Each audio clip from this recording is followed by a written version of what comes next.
Cheers. Cheers, y'all. Can't wait. Cheers. And I never smoke now. Why are you nervous? Stressful. I don't know. I haven't had a guest in a while. What is Gucci Cotton Eaters? My name is Push, aka the creative queer, the masculine cotton eating queen, fit. And welcome back to yet another video. Today, I'm a masculine cotton eating queen, a good friend of mine, Naledi. I admit I understood not a lot of what she said. So in agreeing and saying yes, friend. Yes. Caveated with the fact that I don't know what she said. Don't worry. Nah, only good things. So I wanted to definitely bring you to the channel because from just our friendship, I think you're someone who's very articulate. You explain something very well, and you're actually the first person to kind of give me a window into polyamory. And I think looking from the outside in, you practice it very maturely, very securely. I'm like, I could dip my toe in this polyamory thing. So thank you so much for joining and on honoring the invite. I'm looking forward to the conversation. Maybe I could be imported into non-monogamy.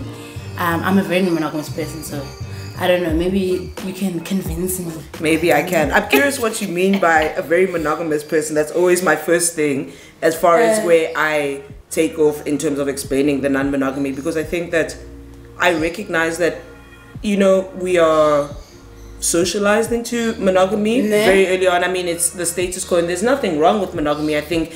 But for me, it's more that where are you at the point, much like sexuality, where are you at the point of interrogating and asking that question, why am I monogamous? It's okay to come to the conclusion that I'm monogamous because, and you have substantial reasons, but if it is you've never really, you know, contemplated the alternative, then that's why I ask you, why are you monogamous? And sorry to Girl, I don't even know. But yeah, why am I monogamous? Yes. I don't know, because that's what, in fact, I wanted to, in fact, one of the first questions that ask you, when did you start questioning that actually monogamy is not my thing, there's an alternative? Because I'm like, I've never actually interrogated that. It's in fact for me been brought in a relationship, say we're having trouble, and then we're like, okay, maybe we should look at non-monogamy, maybe an open relationship. It always has been a solution to a problem. Yeah. And I'm wondering, is it not a matter of you just born not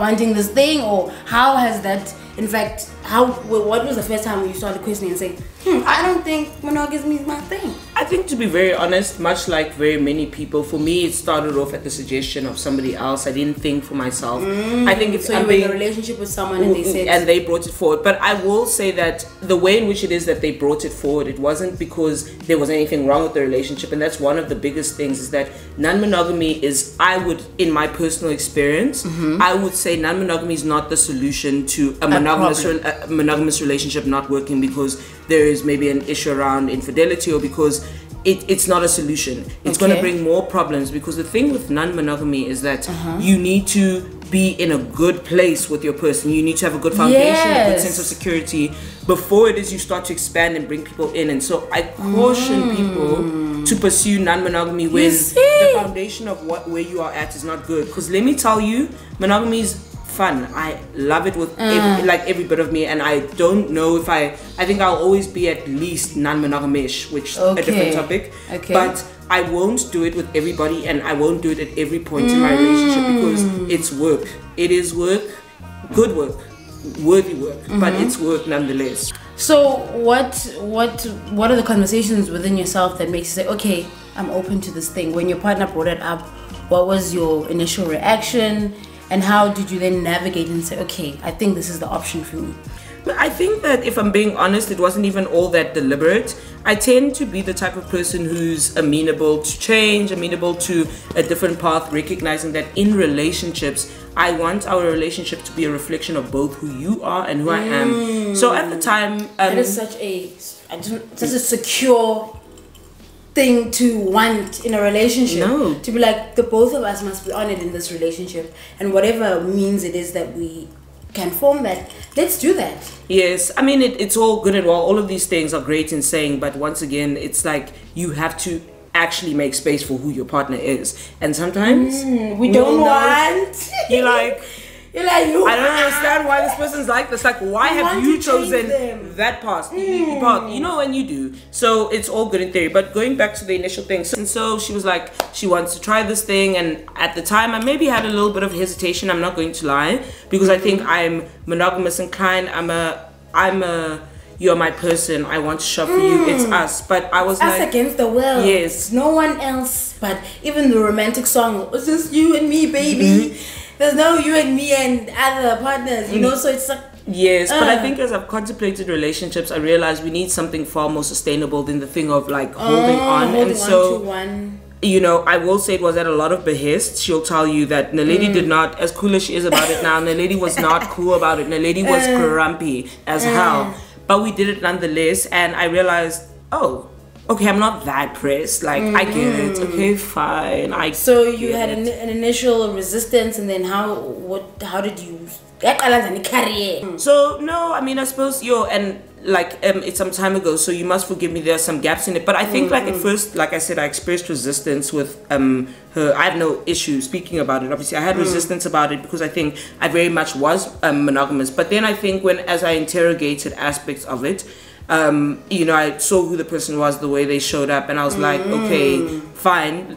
Like, it was a fine, let's do this thing. Okay. But one thing about me is if I say fine, but I try to commit to what I said fine to, even in frustration. And I was like, okay, let's do this. And what sold me was that, do you know how nice it is to get to know your person not only as your lover but as your friend? And there's nothing quite like you telling me having a conversation with your partner about tell me about the day, girl. Okay, so then she did what? And so for me, I think that there was a way in which it is that I learned my partner in a way that I would have not learned because of the nature of monogamy. So you're like a friend to them. Yes, like, you look at them as a friend. You know how nice it is to talk about Njolo with your friend, guys. Yes. You know how nice it is to say so friend and then got tea. Yes. And so I think it opened my world up into something like that. Getting to know her in that sense. That was the number one. So I felt like it brought me closer to my person, if anything. And number two, I think that I like dating. Maybe I wasn't aware of it at the time because, like I said, I am somebody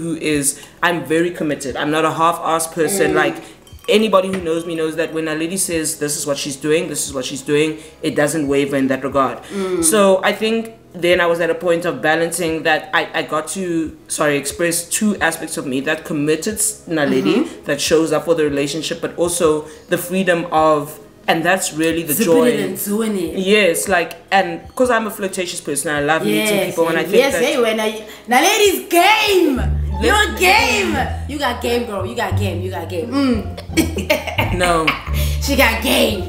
If you come into Naledi, you better come correct. Like, no, you don't. I think my thing that people call game is come as your most genuine self, and the hope is that if it is that we connect in that way, then it is nice when you come as your most genuine self and somebody meets you where you are. And there are a lot of times when I come as my most genuine self and homegirls said no, thank you, but no.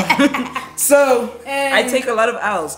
But trailing back, it was nice to be able to explore that part of myself and it still come out. Being queer is so nice, and part of being queer is the ability to interact romantically and platonically and that mix with people, and so it gave me space for that. And then I was like, I'm sold. My next question is, you seeing multiple people, are you seeing them from a perspective of, because in a relationship, you know, we come to get our certain needs met. Are you saying, okay, this is my primary partner for these needs, this one is for meeting these needs, or is it...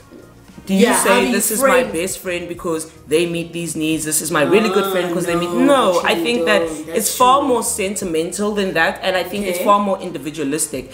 In the same way, and people are like, no, they can't wrap their head around it, but it is the easiest way to convey the understanding of non-monogamy, because people do ask that question often, like, is it a thing of getting needs from different people? Yes. No. Relationships are far more than that, in the same way that I have a best friend and my best friend is my best friend for these such and such reasons, but these reasons have nothing to do with my really close friend who we have built something individual and beautiful on its own. The moment you start to do the comparison, and that's the unfortunate thing with the language of it, when we speak about a primary partner, it automatically seems to imply secondary, and then it is hierarchical. The main, and then other ones is like. But I think we have. You see, this is a bit of a side note. I think we have some level of hierarchy in our everyday lives in any way. The only difference is that we've been socialized to accept those hierarchies as how they are. In the same way that I say, you've got a best friend, you've got a really close friend. Everybody offers something very different, and I think this is the journey that it is that I am on, even myself, is that understanding, like, I'm in a position right now where I'm trying to maybe understand my position in somebody's life and trying to understand what distinguishes me. And as long as it is that I've been practicing non-monogamy, it's still something you will continuously do. And I love that, because I think it gives you up-to-date information about who you are and what you want in a relationship. But it's that what makes me feel secure in my relationship and make me feel like I occupy this specific position. You know, in the same way that if I think about what makes me my bestie's bestie, I know it for sure. But do we ever have moments where we question our position in our friends' lives? Sure. And contemplated it in the same way. So no, it's not about who gives me what versus what. It's that each one is individual. Can I ask you a question? Yes, you can ask me. What is something that you are most curious about in my non-monogamy as my friend? Ask a personal question, she says. Like, what is something that you've always like wondered? Okay, I think it goes to the whole primary, secondary. Do you not firstly have favorites, and how do you deal with the jealousy of it all? Because I had was it an acquaintance at a party? The scenario was they were telling me, oh, I see my ex there, but they with their primary partner, and the primary partner doesn't like me, or doesn't want us to be a thing. And my thing was like, okay, polyamory for me in my head has always been about, you know, the ability to love more than one person, and love is free, and How then, in the same breath, does the primary partner have the say to say, no, you can't be with this person or that person? And where does it leave the idea of letting, you know, the other person be independent of you and letting them have the freedom to see whoever they want? What are some of those rules and boundaries within a polyamorous relationship that make you, Naledi, feel secure? Yeah, no, that's a very fair question. I think that, and that is the work and the joy of non-monogamy. I think you've touched on it, is that what does it look like? Because now you're putting yourself, I don't think we realize that in being monogamous, the rules to some extent are set up for us. This is what you do, this is what you don't do. We don't have to think about it too hard. And it's great, but with non-monogamy, because you're exploring something that is not very like it's mainstream, I suppose. It means that you have to try and sift the answers for those exact bespoke, questions. Basically. Yes, it is bespoke, and there's a lot of joy in that, because when you get it right, it's when you get that sweet spot where you've now mitigated the jealousy. Because let me say this off the bat, guys, jealousy is something that will always happen. There's nothing wrong with jealousy. We just embrace that. Yeah, jealousy is a moment of feeling a lack of security, right? I think monogamous people feel a lack of security all the time. They feel jealousy all the time, but I think that is something that has, to some extent, it has a negative connotation too. Jealousy is okay, and jealousy on a very high level answer is assuaged by reassurance. And both through action and through word, but that's really what it is. Coming back to your initial question, do you set boundaries, do you set rules? That's exactly it. And think about it in very, very, very, very, very practical terms. Don't think about it too.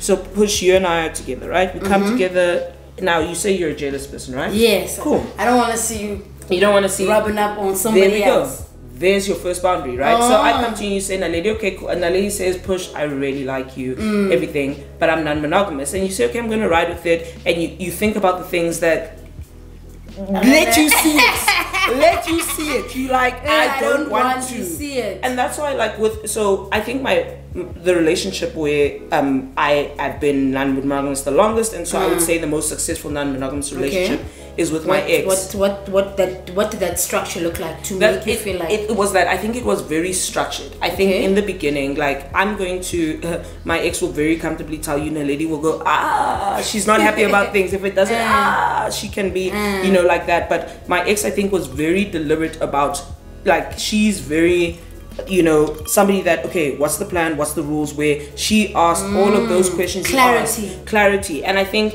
it was a lot of workshopping in the beginning, understanding what we aren't comfortable with, and that's the key thing, is you must, one, say to your partner, what aren't you comfortable with? But my biggest learning was, give your partner the space to be uncomfortable with those things and meet them where they are, because they're not always going to be uncomfortable. Don't try to force them into being comfortable. They're not, and because they won't always be uncomfortable with those things. And I'm sorry, it's such a, I guess because it's something that I've been living out for very long, there's a lot of things I've read about and understood both personally. Non-monogamy has its designations just in the same way that normal relationships, or not normal, but more like monogamous relationships, and these are not precluded to monogamy, in the sense that you have situationships, you have official, exclusive. Those designations are different steps in two people coming together, and there are rules and expectations that come at different points. Non-monogamy is no different. Just because when you meet somebody, like when I started with my ex, we were in an open relationship, right? And then we shifted into a non-monogamous relationship.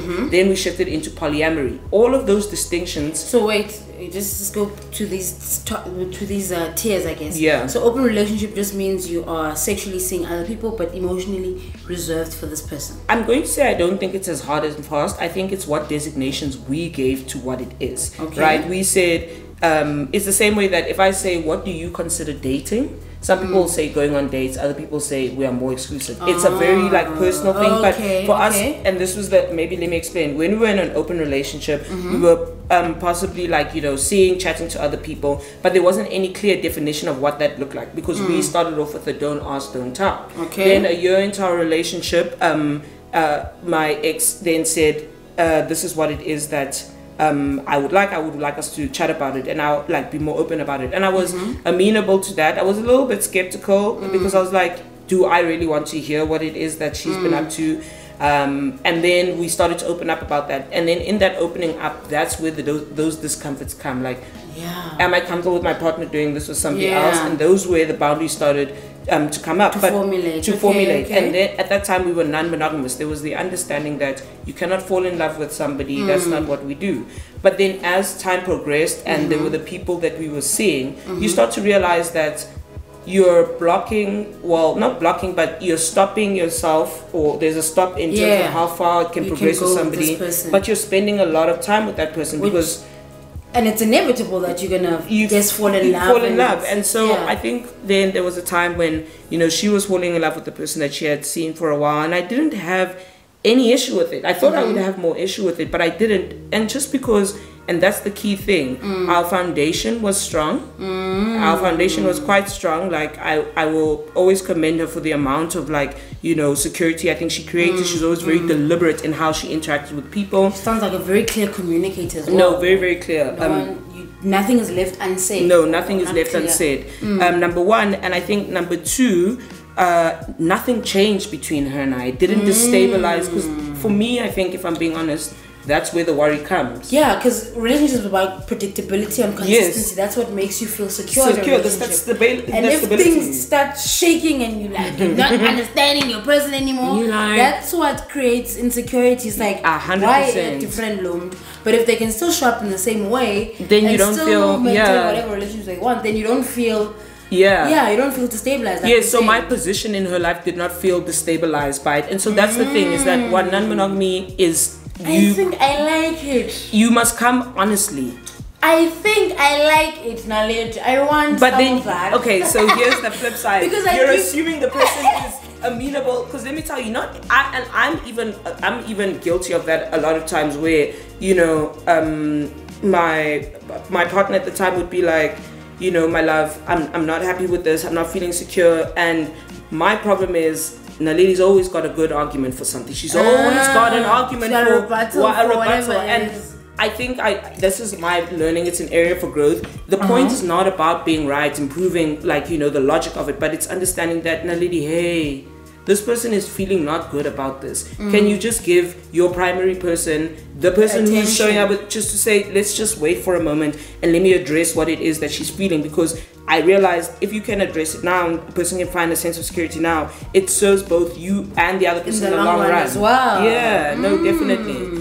And it's that continuous tug of war of what my desires are versus what my partner wants, what I want versus what my partner's desires are. It's that continuous push and pull of it. It does sound like you really have to be a secure and sure person. Well, it's not about, at the very least, be willing to do the work. You can be insecure. You can. Oh, but willing to. Oh, you guys both willing to meet each other, understanding this thing and make it what you guys need it to be. Yes, and I think then the most critical thing about it is that it only works if everybody plays by the rules.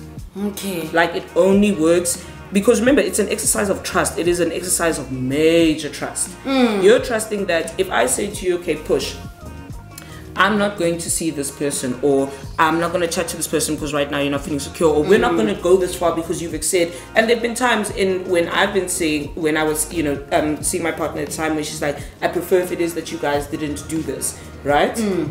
You are trusting your partner that because they fall into ask for something and then they're gonna do the biggest thing is it only works, and this is the biggest the gag of it all. It only ever works if both parties actually do what they said they were gonna do. As far stand on business. Because you can be standing on business, and there is infidelity in non-monogamous. There is infidelity, and infidelity is a dishonesty within romantic context. That's what infidelity really is. It doesn't mean infidelity can't exist with non-monogamy. Oh, it exists. It exists because you are breaking a trust, or you're withholding information that you said you were going to communicate. Okay, I think I like it. So tell me, Naledi, there was a period of my life where I was seeing people. Now I regard myself as somebody who's monogamous, so I'm just dating for now. I'm not exclusive with anyone. Yeah. But at some point I was like, this one, how was your day? The other one, how was your day? How was your day? Everyone asking me, how was your day? And I was like, I've told the main one the actual how my day was. The second one, just bullet points. The third one, this, and it just I felt like I was going in 3 ways. And it was just like a lot for me. And I saw myself, maybe I'm not, this is not made for me, like seeing a lot of people. Even if I'm dating, maybe let me say 1 or 2 and more, 3 and more. How do you balance that? There's only 24 hours in a day. How do you split yourself these multiple ways and still make sure that all of these people's needs are met, in the sense that you want to show up for them in whatever way that you had agreed that you will? How do you, in the stresses of life as well, like how does that look? Non-monogamy is all fun and games until you get down to the practicality of it. Practically, for me, I can't date more than 2 people at a time. Okay. I cannot, because where like there's are no we time. supposed to find the time, kids? Because very fairly so, people deserve. And remember, number one, it depends on what the expectations have been set. You look at your capacity, both in terms of time and energy, and you must make an assessment for yourself. For me, it's a maximum of 2. I cannot stretch myself further, both in terms of time. And the way and the way I want to shop for people is I want to be deliberate. I cannot be deliberate for 3 people. On the subject of how many people, somebody who it is that I'm seeing now brought up, like they would send something to me and they were like about a comet partner. It was the first time I heard it, and it was a comet partner. What is a comet partner? So a comet partner is somebody that you guys don't chat like regularly, maybe through history or I don't know what. When they're in town, you guys like link up and you have your essentially. But then when they're out of town, open to yes, essentially your person knows, everybody knows, because I specifically try and practice, not try to do ethical non-monogamy, but it's that you realize you have a lingering with somebody that you want to explore, but you don't have the capacity to shop every day. But when they're in town, it's like you want to zip it and do it. So yes, and I said, well, I'm not opposed to this one. I get it, yeah. I love that freedom and that option to just like. And that's the formulate joy. What it is that you. Because when you think about it for yourself, there's some people that if they were in town, you might be like, it's like, it's not that I don't love you, my love. I love you so much. I just need one day, one moment. But yeah. Oh, cool. So you see, I think I'm going to join this club. Until it starts to, until guys, let me tell you something. Is, you know, I always quip about it with the people who it is that I'm dating. When you're seeing even just 2 people, and that week, both people are upset with you. They're mad. Imagine this They're one. mad. Fire this The side. next- Fire this side. Anybody who's Tell been me, in fact, that now brings me to the next question. How does the stress of this relationship spill over to another one? Because if this one is upset and you are jealous now not stressed, for the faint of heart. Let me tell you, jealous not for the how do faint you of handle that? How do you heart. put out those fires? Girl, you just do. What do you mean? It's giving, people are upset, you better do something. Go, no, I mean, like, in the same way that, like, I suppose, you know, we joke about it, but let's say, for example, you're having a fire time at work, at home you're having a fire time. You find a way to navigate. For me, like, I think it's silly. I suppose it's very, very silly.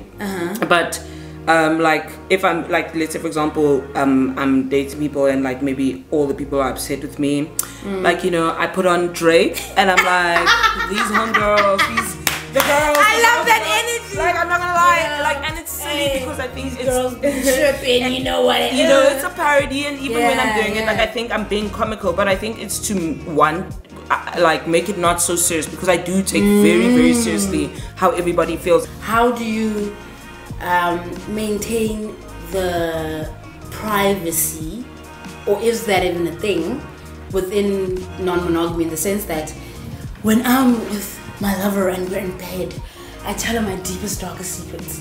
She's my confidant. I tell her everything. I might even tell her, oh, Naledi told me this, and I tell them all the gossip.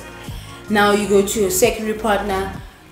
What are the boundaries around you telling them about business? Because if it's an emotional connection, emotional relationship in a sense, you'll want to kind of open that up, I guess. Yeah.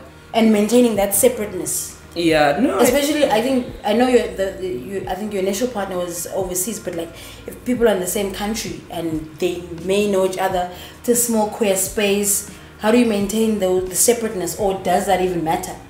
I think it does matter. I think especially within the context we operate in now, I think I try to be somebody that, as far as the way that I move, and even with the people that I date, like, I like people who manage discretion. I think that I'm somebody that respect is a big thing as far as how it is that you represent the people who it is that you love. I'm not saying you're hiding anything about them, but you're also recognizing that you don't like your things out there, and so you move with the way in which takes cognizance of what makes you uncomfortable and take them as a person. And so, as far as pillow talk, because I can see that's where yes, that's the word I want, the pillow talk. Number one, I think try is the word that you guys need to focus on, in the sense that, yes, I'm saying all the right things, but I am definitely somebody who has not done perfectly along my journey, but I think it's having the reflection to say, well, I didn't do it perfectly, that's not what it is that I wanted to look like, and doing better. But number one, the thing I try at is not talking badly about the people. You can express, I think, this thing made me feel a certain way, but I think it's also trying to maintain, like, the fact that between the people who you are dating, you're trying to maintain like I say, discretion. Like, okay, if I'm dating you, Push, and I'm dating somebody else, and I get frustrated at something that you did, in the same way that if I go to my family with something that has happened with me and my partner, I need to realize that they're going to probably be in my life for a while, and I need to tell the story in a way that makes it fair, that addresses the matter and doesn't undermine them as a person, because we're still going to carry on after this moment. And they look some snacks now, because I do. So it's basically how you represent them as well. It's how you represent, and that's the biggest thing about non-monogamy, is that for all your relationships, and for me, especially my primary one, you are a custodian for how it is that people and the various people you're dating perceive and validate that relationship. You are the one who creates that perception. So yes, there are some people who, like, you do need to leave space for the fact that the other person who your person's dating has their own experience, but how they move with that experience is predicated on how you represent the relationship. And so for me, you know, there were times when it is that, you know, I'm dating somebody and my partner at the time is my best friend, easily so. And, you know, you obviously want to share with your best friend that, yo, this person is doing this thing which is making me upset. But you know that this person who's making you upset is somebody you love, you care for, you respect, and you want in your life. And so it's like, you have to explain the facts. Yeah. Try and explain, stick to the facts. Stick to the facts and not your emotions too much. And even your emotions, maybe say this person made me feel this way instead of saying, you know, she's so this. Yeah, she's so this. Yes, try and focus on the emotion. I'm going to be honest and say maybe I don't do as well in the moment of it, but it's something I'm trying to and have continuously tried to practice. So what is Valentine's then looking for you in this polyamorous situation? Say you have polyamory and who's going to get the dinner date at the end of the day? Are you going to be standing in front of them like Tara Banks on some? I have one picture. 9 beautiful ladies stand before me, but I only have 8 photos in my hands. It's all fun and games when you are the primary because you have a greater level of security and understanding. In a polygamous situation, you'd call I'm silly. No, I know. You call them the head honcho. No, guys. But yeah, so I think there's a great sense of security. Whereas when you're not a primary, I think that looks very different. And I've had the opportunity of, over my non-monogamous life, traversing both parts. It's that, and you say expectations, but it's really about that. It's leading Valentine's Day. I think number one, you must have those discussions with people, and the assumption is that if you know you have a situationship with somebody who you've been seeing sort of, but you guys haven't made it official. When Valentine's Day is coming up, it becomes a topic of discussion, right? Yes. In the same way that, or when you're saying somebody monogamously and you guys are good, you know that it's you and I. Sometimes the context of or the nature of the relationship can make it clear that it's you and I, but sometimes the nature of the relationship requires that you need to speak about it and make it clarify with everybody. And that's really the same way. I mean, like I will clarify with the people who it is that I'm seeing. I hope they'll clarify with me naturally, and it's like an understanding of what is. However, it doesn't mean that I haven't had times when I'm not a primary and somebody else is doing something and I'm like, okay, can we do something before or after? But I think maybe I've been comfortable with that because I've had a primary where I'm doing something with my primary, so it works out for me. But I don't know what the position is like being, not a primary and you're not seeing somebody, and now on the day you must twiddle your thumbs, but like waiting. I'm not going to undermine the complexity of it, and it touches on a topic which we'll chat about as friends, but the idea that your hierarchy, your primary relationship, there's a power dynamic that exists between your secondary and or non-monogamous partners, that if we're primaries push, we are besties, we set the rules. It is always Bonnie and Clyde forever together. But it means that you also have a great responsibility to the other people you date to also advocate for their experience, because they unfortunately are not there in the room to be like, these are what my needs are, and they are a whole person. They're not somebody, yes, they might, and because it feeds into them the idea, oh, is this person aside? No. Like, this is somebody who I love and they're deserving. So always as primaries, as the primary relationship, remember that you have a great responsibility to the other people that you're dating, knowing that there's a power dynamic that exists. And that was one of my biggest learnings from a person that I was dating for quite some time, that I didn't realize that I did not exercise that responsibility in the best way. I want us to pause. I want to get a refill. Alright, after the break, the ad break. Be back, kids. Yeah. So how do you make sure that you practice good sexual health with like multiple partners and them having other partners as well, knowing that within woman to woman sex, I know being in the industry that protection is not used much. I know there's a dental dam and stuff like that, but I've never used it. I know of it and stuff, but how do you make sure that your sexual health is also in check? How do you practice that? And how has that been for you? That's actually a good question. I think a very important question. Currently, I'm only having sex with one person, and I suppose I rely on that. Not probably the best, because I think I'm precluding the fact that they're having sex with other people. So that's actually something for me to interrogate. But I think in my previous relationship, I think where there was, and I suppose I'm in a transitioning phase as far as my dating life. I think we, at the times, always having sex with one person, because I was with my primary, and then there was somebody else who it is that I was seeing long term, and I wasn't having sex with anybody else. But with yeah, my ex, we had an agreement when I'd go and visit her because she was staying in Australia. When she was coming, we both get tested beforehand.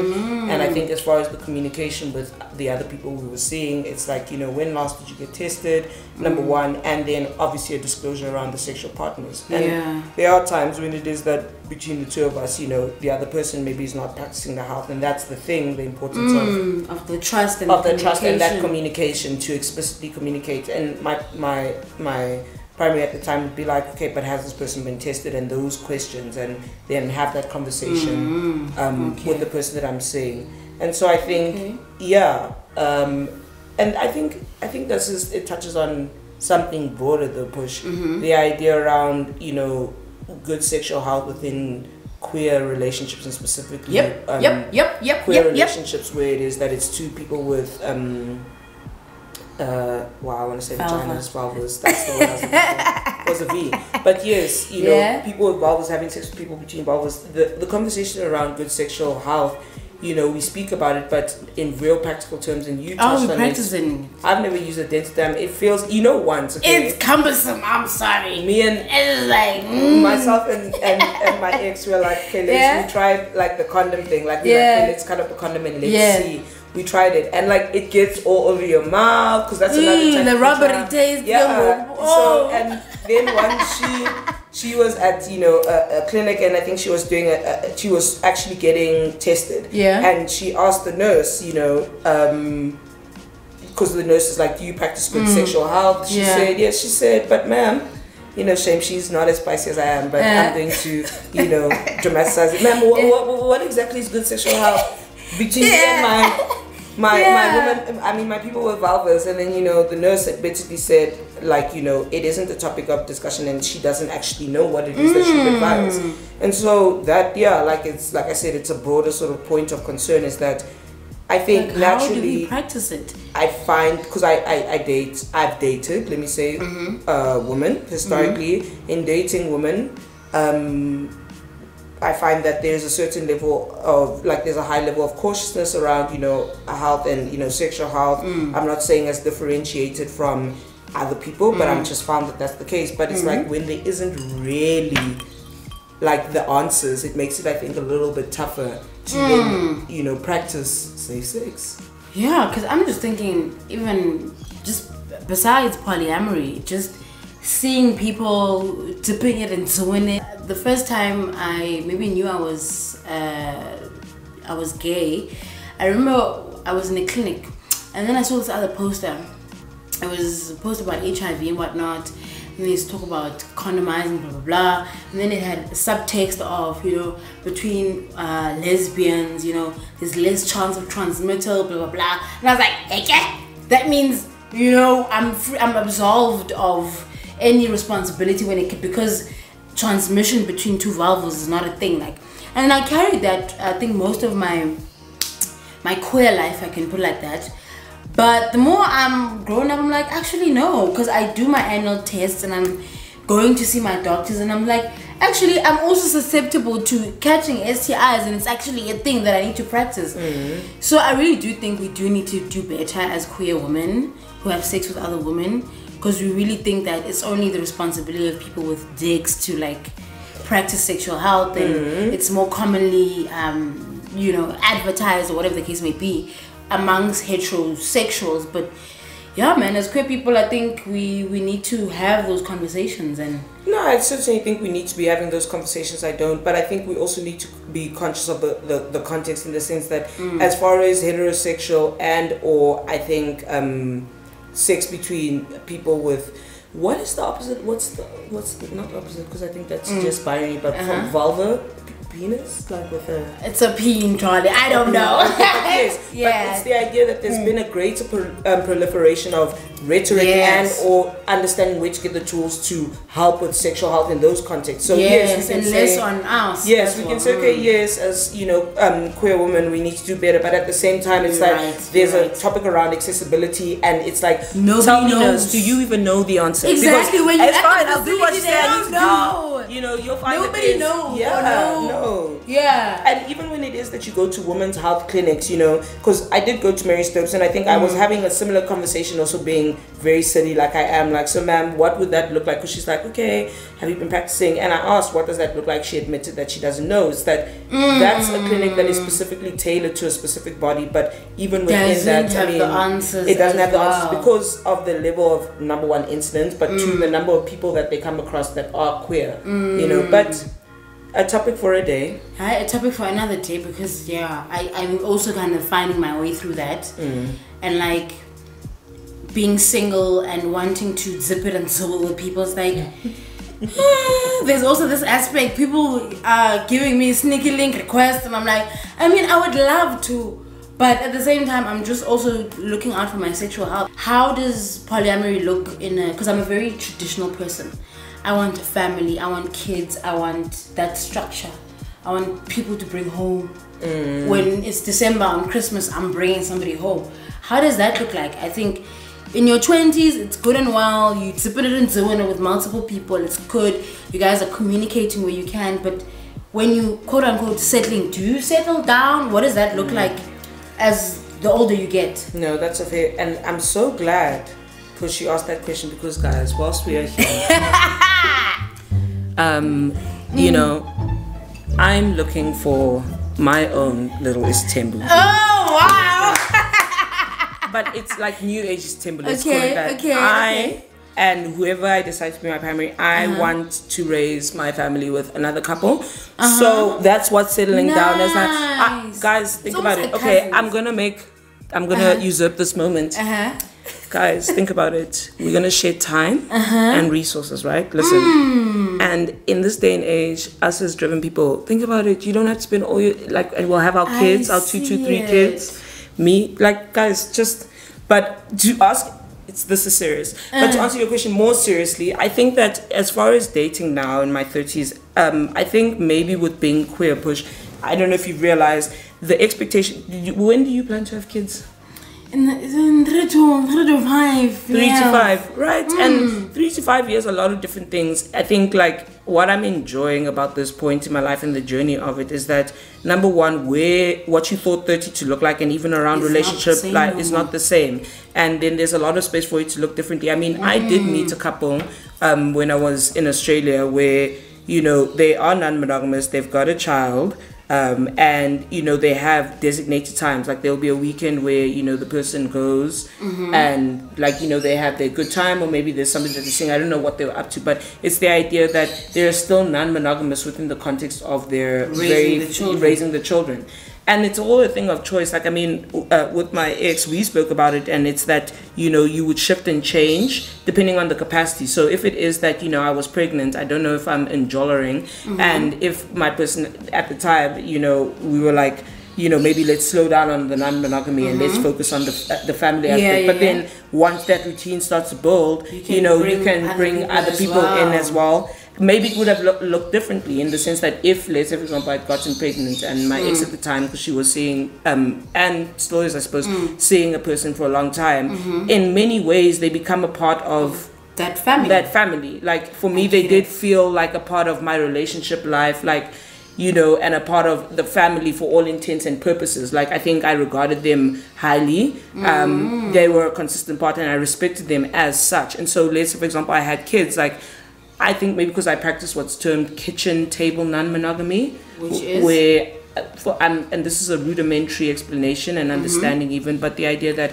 I want to know who my person is dating, I want to have some level of interaction with them, I want them to feel like, you know, there isn't like this unfamiliarity. They're not a stranger. They're not a stranger to me, and that, like, you know, I could, if I imagine it maybe at its most ideal, like, you know, I'm with my kids and we're all having dinner, and this is the person who I know my person is also in love with as well. So they can come to dinner. Yes, and it doesn't undermine. So it would actually work in this very high intense environment that we're in. I can almost see it as like having aunts and uncles in your space. And if you trust your person to discern safe people, and you know this is a good person, you would trust them with your kid as well. And if you can't pick them up, they can, or you know, show up in whatever way that this family and this engine can work.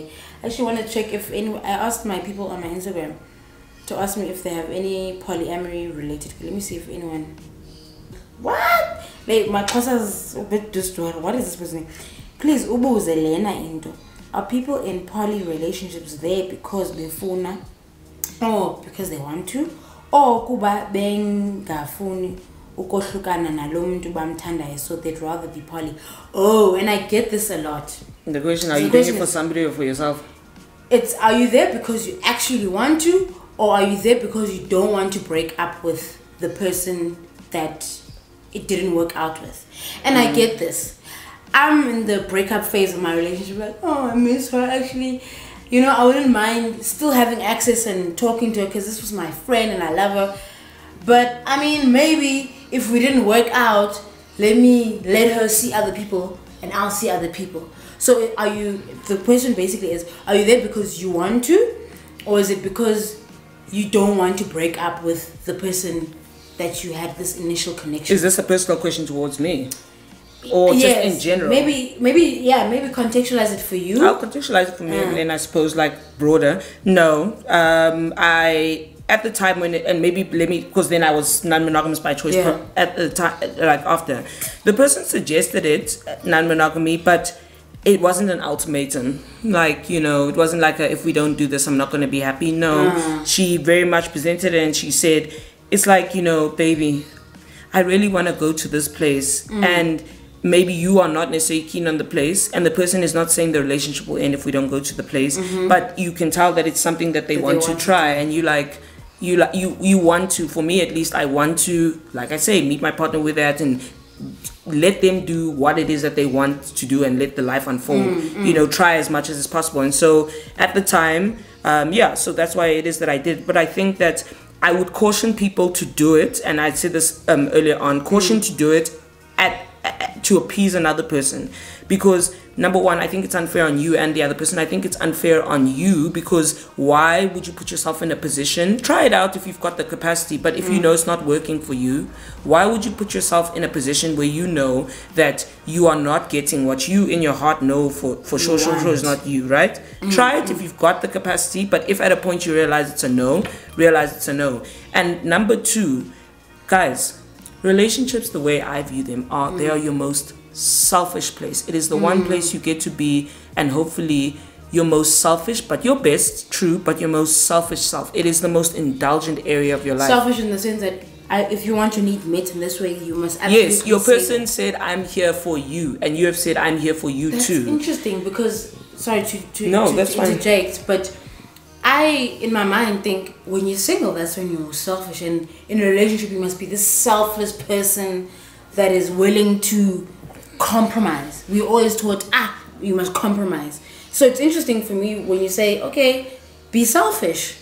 No, relationships are certainly about compromise, but compromise doesn't preclude the possibility for being selfish. It is understanding that there are things which it is that you don't have to hold, like, compromise is the idea that not sometimes you must just let up. Sometimes there are things that you have things which are most important to you, and for those things you believe that this person gets them and understands them and is willing to make whatever necessary to meet you, whether it's that it aligns with you or the compromise, versus it's an opportunity for you to show, and that's why I say your best and your most selfish self. It's the idea that the ways in which it is that you relent, it doesn't compromise who you are and what you want. Going back to the initial chat around non-monogamy and around somebody wanting to do it, if you've got the capacity, it means that you can compromise to meet your partner. Cool. But if you feel like it is pushing against something that on a fundamental level, after a great amount of interrogation, you're like, it's a no, it does not resonate with me, don't do it. Because I'm going to tell you now, you're likely going to fight more. You're going to feel even worse than you did before. And I don't believe it's going to move you guys forward. This is in my personal experience. Yeah. I don't feel like it's going to move you. So don't be there because you like can't let her go. If you, like if the moment it is that like you are doing something from a point of insecurity or worrying about where the person's going to go, and it is not on the backdrop of something you have done wrong. Remember, it's a very different situation if you're showing up for your person because you fucked up and they're like, we're on the last straw. But it's life as normal was fine, and now my person wants to try that. It is not a default or something that I did wrong as my character. You should feel the space to say, I am not comfortable with that, and the person see that. And then now you guys are having that topic around expectation and capacity. A big part of it then, like when you contemplate it for yourself, is that, and like I say, I wouldn't do non-monogamy with everybody. I might be non-monogamous, but I don't think that everybody has, like, I don't think everybody has it in them for a number of different reasons. And so it is very, very, very, very, very, very much predicated on yourself, and you'd like to believe that, okay, if I'm going to do non-monogamy honestly, and I believe that you're the type of person, Push, like, you know, you've got obviously integrity and I think a deep level of commitment as far as relationships are concerned. The people I date don't believe me. No, and so, and I'm just like, no, and that's fair. That it's an interesting thing to know your friend as a friend, and to know to have people know you as a lover, because wow, there's very few people I meet as loyal as you as far as relationships are concerned. But it's then, have I found somebody who plays fair? And not everyone plays fair. That's true. That's true. Okay. No, I hear you. No, I have food for thought. I need to digest on this. This has been a very interesting conversation, friend. Thank you so much for joining. No, thank you for having me. Tell me, guys, in the comment section. I don't know what you guys want to ask. What points do you want to add about polyamory? Because Nyani, I think I've seen a lot of tweets, misconceptions. But like, people just want to be a hoe, but they don't want to say. You know, in the queer spaces, people tell me they're endowers sometimes, Jay, when they drunk. And I've just always understood it as people just trying to be, it's a means to an end, and it's, guys, you can be a hoe, but you know, I think that, you know, be a hoe, but be a loyal hoe. Nah. Like that's maybe what I'd say. Like, I'm a loyal hoe. Like, yeah. I might go on love dates, love being flirtatious, but I'm a loyal hoe. Guys, the lesson of the day: be a loyal hoe. Don't just be a hoe. Hoeing. Be loyal. Anyway, thanks Naledi so much for coming. Thank you guys for watching. Don't forget to like, comment, and subscribe. Tell me what other queer topics you guys want to chat to about, so I can bring more people on the channel. I really enjoyed this. You're my first guest of the year. Thank you. So we're off to a Happy good to start, welcome the man. month of love. What? Yeah, Valentine's. Hey. Anyway, guys, I'll see you guys in the next video. Peace in the Middle East. Free Palestine, baby. Bye. Yes.